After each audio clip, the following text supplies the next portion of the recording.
Pension കിട്ടുന്ന നിലയിലേക്ക് കൊണ്ടുവരാൻ കഴിഞ്ഞ ഒരു സംവിധാനം നമ്മൾ ഓർക്കണം. അപ്പോൾ ഉദാരമാക്കി കൊണ്ടുവന്നത് ഉമ്മൻചാണ്ടിയാണ്. വികസനവുമായി ബന്ധപ്പെട്ട് ഈ ഓഫീസ് കെട്ടിടത്തിന് കിഫ്ബി 37 കോടി അനുവദിച്ചു. കേരളത്തിൽ ഇപ്പോൾ കൊടുത്തുകൊണ്ടിരിക്കുന്ന സാമൂഹ്യക്ഷേമ പെൻഷൻ്റെ ആദ്യ ഘട്ടത്തിൽ അത് കൊടുക്കാൻ തീരുമാനിച്ചത് കർഷക തൊഴിലാളികൾക്കാണ്.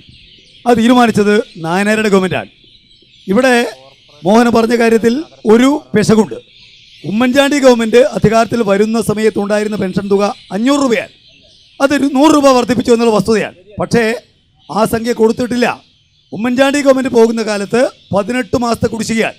ഞാനിവിടെ പറഞ്ഞത് 2000 രൂപയിൽ, ഇനിയിപ്പോൾ മോഹൻ പറഞ്ഞ് ശരിയാണെന്ന് വെക്കുക, 2000 രൂപയിൽ 1700 കൊടുത്തത് ഞങ്ങളാണ് സമ്മതിക്കുന്നുണ്ടല്ലോ. തർക്കം ഈ പറയുന്ന ഇതിൻ്റെ വിലയല്ലേ? വസ്തുത 1900 ഞങ്ങൾ കൊടുത്താണെന്നാണ്. പിന്നെ ഉദാരമായി കൊടുത്തു. ഞാൻ ചോദിക്കുന്നത്, ഉമ്മൻചാണ്ടി ഗവൺമെൻറ് പോകുമ്പോൾ എത്ര ആൾക്ക് പെൻഷൻ? 32 ലക്ഷം. ഇപ്പോഴോ 62 ലക്ഷം. ആ ഗവൺമെൻറ്റുള്ളതിന് ഏതാണ്ട് ഇരട്ടി. ആരാണ് വർദ്ധിപ്പിച്ചത് എന്നുള്ളത് ജനങ്ങൾക്ക് മനസ്സിലാവുമല്ലോ. പിന്നെ ഇവിടെ ഇപ്പോൾ കിഫ്ബി 37 കോടി കൊടുത്തു എന്ന് സമ്മതിച്ചല്ലോ. 37 കോടി കൊടുത്തു. എന്താ പണി നടക്കുന്നത്? ഈ കഴിഞ്ഞ കാലങ്ങൾ നടന്നിരിക്കുന്ന പണി എന്താ? ഇതിന് വേണ്ടിയിട്ട് ഒരു പൈസ ചെലവഴിച്ചോ കോർപ്പറേഷൻ? ഞാൻ അത്രയേ പറഞ്ഞിട്ടുള്ളൂ. ഇവിടെ ഈ കോർപ്പറേഷനിൽ വെള്ളം കൊടുക്കുക കോർപ്പറേഷൻ ചുമതലയാണ്. ഉണ്ടോ? നല്ല റോഡ് ഏതെങ്കിലും ഉണ്ടോ ഇവിടെ? അതുപോലെ വെളിച്ചം കൊടുക്കുക നടക്കുന്നുണ്ടോ? എന്തു കാര്യമാണ് കോർപ്പറേഷൻ ചെയ്യുന്നത്? ഒരു കാര്യവും ചെയ്യാതെ അഴിമതി മുഖമുദ്രയാക്കിയിട്ട്.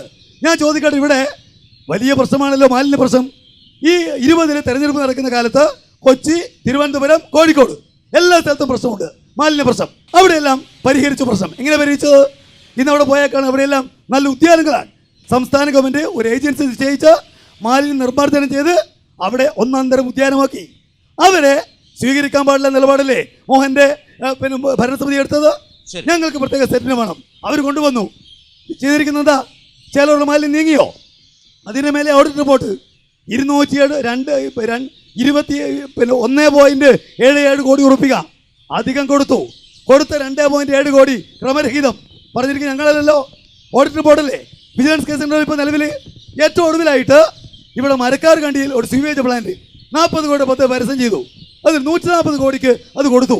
100 കോടി എന്തിനു വേണ്ടിയാ? ഇപ്പോൾ സംസ്ഥാന ഗവൺമെൻറ് അത് റദ്ദ് ചെയ്തല്ലോ, അഴിമതിയുടെ പേരിൽ.